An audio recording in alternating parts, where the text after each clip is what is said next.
Swag cinema గురించి చెప్పుకోవాలంటే 3 విషయాలు ఉన్నాయి.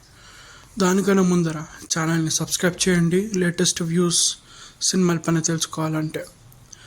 ఫస్ట్ సినిమా గురించి వస్తే direction work, especially on the screen play writing చాలా బాగా రాశాడు, చాలా కాంప్లికేటెడ్గా రాశాడు. అది చాలా ఓవర్గా అనిపిస్తుంది, ఎందుకంటే కొన్ని చోట్ల మనకి అది అర్థం కాదు.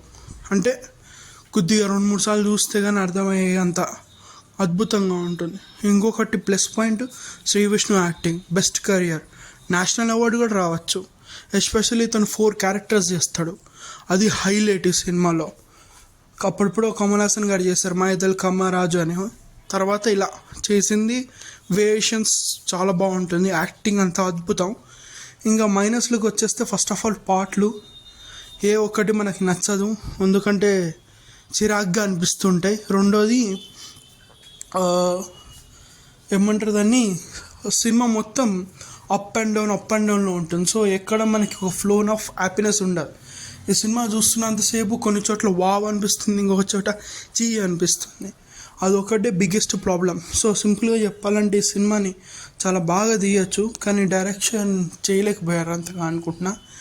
Overall it is a worst movie కాదు, అలానే ఎక్సలెంట్ మూవీ కాదు. ఏదో అట్లా కొన్ని చోట్ల అద్భుతంగా ఉంటుంది, కొన్ని చోట్ల చండాలంగా ఉంటుంది. ఉంటే అది హైలో ఉంటుంది, లేకపోతే పాతాల్లో ఉంటుంది. That is problem with this movie.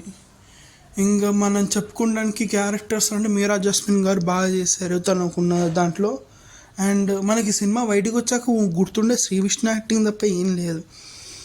And కథ కూడా ఏమి అంత గొప్పగా అంటే, చాలా పెద్ద కథ, దాన్ని చూపించడానికి చాలా కష్టపడ్డారు. సో మూవీ చూడొద్దా అంటే it is your wish, but it's not that movie that you have to must watch కాదు, అట్లా అని చూడకపోయినా పర్లేదు అని కాదు, జస్ట్ ఏదో అలా ఉంటుంది అంతే. ఇంకా లేటెస్ట్ విషయాల కోసం మా ఛానల్ని సబ్స్క్రైబ్ చేసుకోవడం మర్చిపోకండి. బాబాయ్, టాటా, సీ యూ.